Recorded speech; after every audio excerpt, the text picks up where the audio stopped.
What's up mga kaguro at mga mag-aaral? Ako muli ang inyong science teacher para sa panibago na namang video lesson. Dako muli tayo sa isang lesson sa General Science at ito ay kadugtong ng ating nakaraang video tungkol sa properties of light and sound.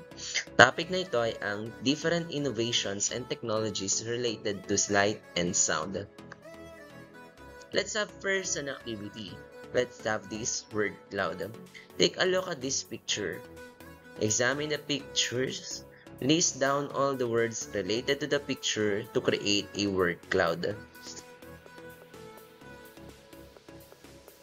Another activity, and this is entitled What If?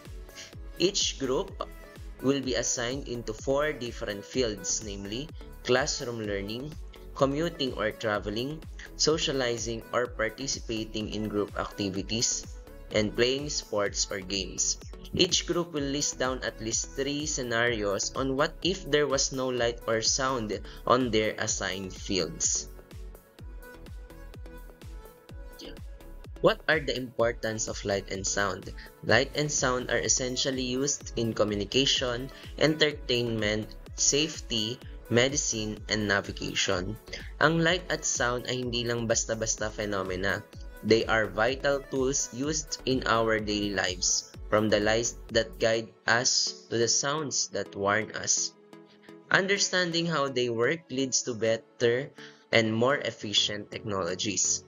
Light and sound are essential parts of our daily lives. Over the years, many innovations have been developed to use the properties of light and sound in new and exciting ways. Technologies such as LEDs, holograms, and lasers have transformed how we see and use light, while soundproofing materials and sound amplifiers have changed the way we manage and experience sound. Understanding these technologies help us appreciate their significance in fields like communication, entertainment, medicine, and safety.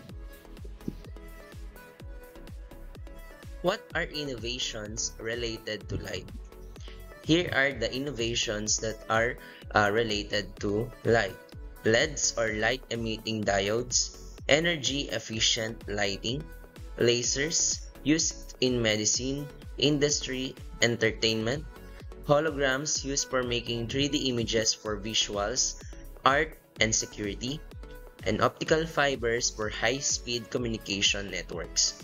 Kung may LED or LED sa bahay ninyo, then you already benefit from innovation.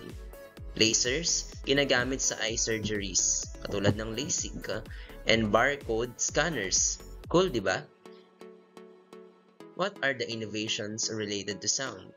We have soundproofing materials which absorb or block sound, sound amplifiers which are used in microphones, speakers, ultrasounds which are used for imaging in medicine, and noise cancelling technology used in headphones. Tunog din ay makapangyarihan. With amplifiers, kahit maliit ang boses, naririnig ng marami. Sa mga ospital, ultrasounds helps see inside the body without cutting it open.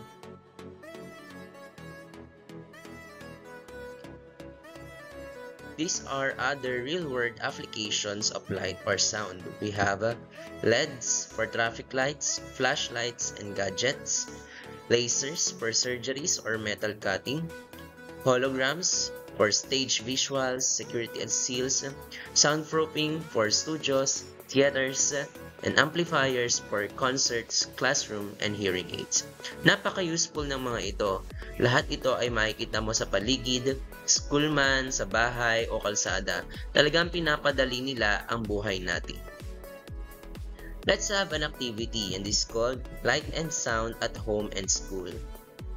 Think about your day from paggising hanggang sa pagpasok sa school.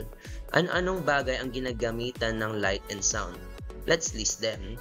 List 3 things that are light and sound related technologies found at your home and at your school. Let's have another activity, and this is called Lasers in Our Daily Life. Scan the QR code and watch the video.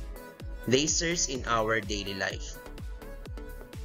Then answer the following questions. Number 1, what does the word laser stand for? What are the things mentioned in the video that uses laser technology? And what are the applications of lasers mentioned in the video? Laser safety precautions. Kung kayo ay gagamit ng laser, never point a laser at your eyes or others. Do not aim lasers at reflective surfaces. Use appropriate laser safety goggles. Use lasers in controlled areas. Avoid skin exposure to high-powered lasers. Turn off lasers when not in use. And read and follow the manufacturer's instructions. Activity 2. Sound application and stethoscope. Scan the QR code and watch the video about sound application and stethoscope. Answer the following question. What is a stethoscope and what it is used for? How is the sound being amplified by the diaphragm of the stethoscope? Activity 3. Build a DIY sound room. Apply what we learned. Gumawa tayo ng maliit na kwarto at subukan kung anong materials ang best pang block ng sound. The objective of this activity is to test which kind or kinds of materials block and dampen sound effectively.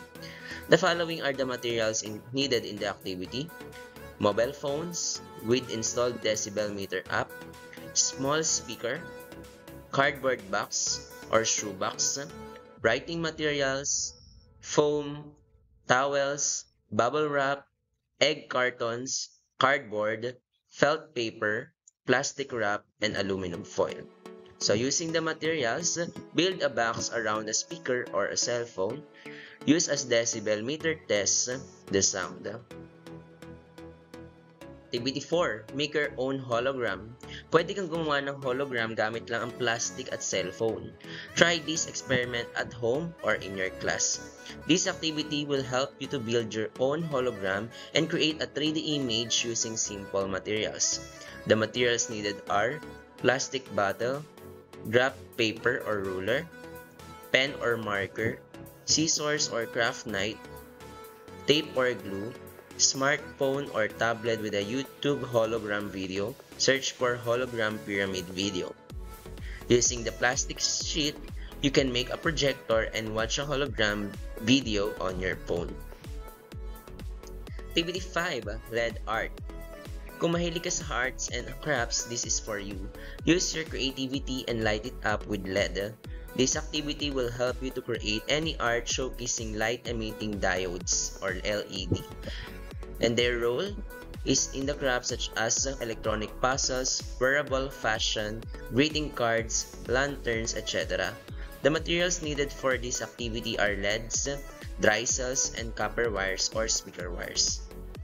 So, you will create a greeting card or mini posters that lights up. Let's wrap up what we have discussed today. It's time to reflect. What technology do you appreciate the most? What idea do you have? Baka kaya ikaw na ang next inventor na may kinalaman sa light and sound? Let's answer this assessment. Complete the sentences with the correct term from the list: soundproofing, sound amplifiers, LEDs, holograms, or laser. Number 1. Blank are commonly used in theaters and recording studios to prevent external noise interference. Correct answer is soundproofing. Number 2.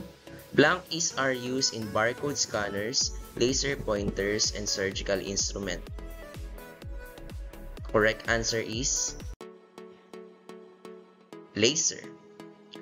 Number 3. Blank are energy-efficient lighting solution that have a long lifespan. The answer is LED or LED. 4. Blank are used in concerts and presentations to project 3D images. This is holograms. 5. Blank are used in public address system to ensure clear and loud sound delivery. Correct answer is sound amplifiers. Number 6. Blanks are often found in flashlights, traffic lights, and electronic billboards because they use less power. Correct answer is LED. 7. Blanks are used in art installation to create realistic 3D projection. The correct answer is soundproofing. 9. Blanks are devices that increase the loudness of audio signals for large crowd or individuals with hearing difficulties. Correct answer is sound amplifiers. Number 10. Blanks are produced a focused beam of light and are used in precise cutting tools and medical equipments. The correct answer for that is laser. For your final task, answer the following questions. Which light or sound innovation do you think has changed the world the most? Why? What one word best summarizes today's lesson? Explain it in 2 to 3 sentences. That's it for our discussion video. Once again, thank you sa development team ng Lesson Exemplar kung saan ibinase ang discussion video na ito. Once again, I am your online science teacher, Rolly Franco. Thank you for watching.